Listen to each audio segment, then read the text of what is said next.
two more. Were there any factors that Americans may take for granted in our typical school setting that educators should keep in mind when receiving immigrant students from less affluent nations? Oh yeah. So this happened to Samuel when, excuse me, Samuel's in the second grade. He's at Percy Priest. Um, First of all, and I think you had still been a student here at Lipscomb when the earthquake hit Haiti. Samuel was very upset after the earthquake for several days because his country was in disarray. Okay, so I think that teachers need to understand that if something happens in that child's homeland, that child's going to probably be upset. That's number one. Number two, of course, Samuel, while he grew up around some electricity and running water, he had never had 24/7 electricity until he came to live with us.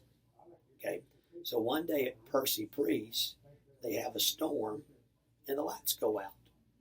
All the little American kids crying, scared, all that stuff, and Samuel's like, "What's everybody scared about? I don't get it."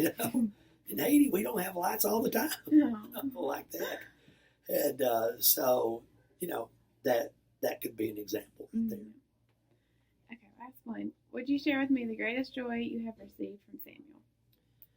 Well, there's joys and sadnesses with any child, and so there you go. I think the greatest joy on Samuel is I'm just proud of how he is academically done because he did it without any real special help, training, efforts on anybody's part. He kind of did it himself. One of the things that we realized about Samuel, and we did not know this until we got him here. Of course, now, Molly, you know that our adoption of Samuel was not a blind adoption. It was not, we decided in our middle 50s that we'll adopt a little child. It was, we were going to adopt this child or no child.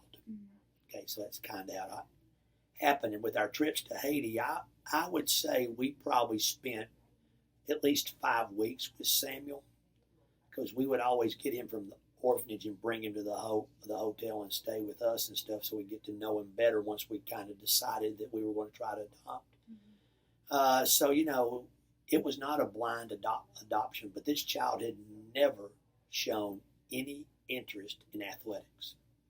So we kind of discussed that and talked about that. And after raising 2 athletes already, we just like, hey, kid doesn't want to be an athlete. If he wants to be a musician or whatever, it'd be nice to change pace, And so that's kind of how we were. We just didn't know really what the child liked.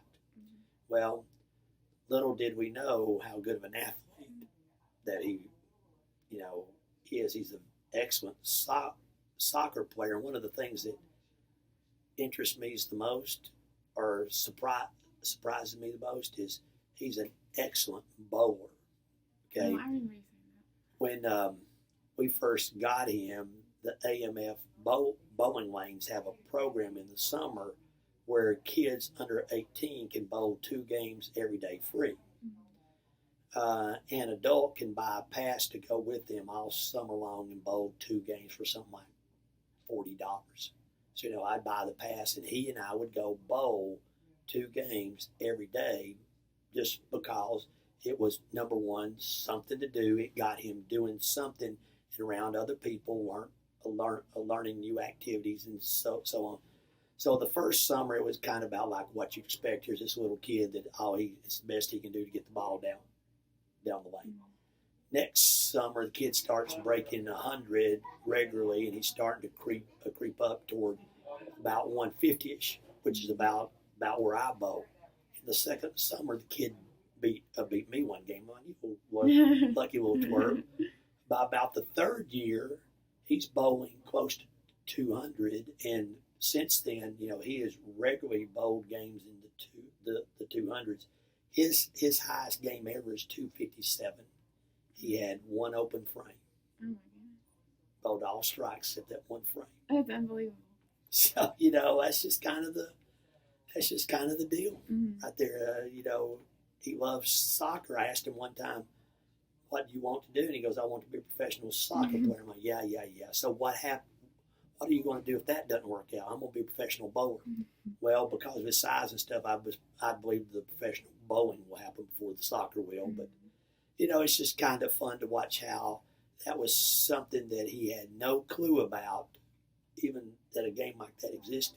And then he comes to the United States, and it's an important part of his life. I mean, he has literally, this kid owns 60 pounds of bowling balls. His bowling bag is a workout to get it to and from the car to into the lanes. But my wife and I, we didn't. I mean, I just thought bowling, you got 2 chances to knock 10 pins down, and like that. There is a true science to bowling. I mean, you have different spins, which I knew about, but different types of balls to do different things and different oil patterns on the lane. I was talking like, oh wow, I had no idea. I had no idea. I just thought you rolled the ball, So there's really a lot to it right there. So, but the athletic aspect has given us a lot of joy, and we also have a lot of joy when we just see him. He is, quote, overcome. We just hope he keeps overcoming.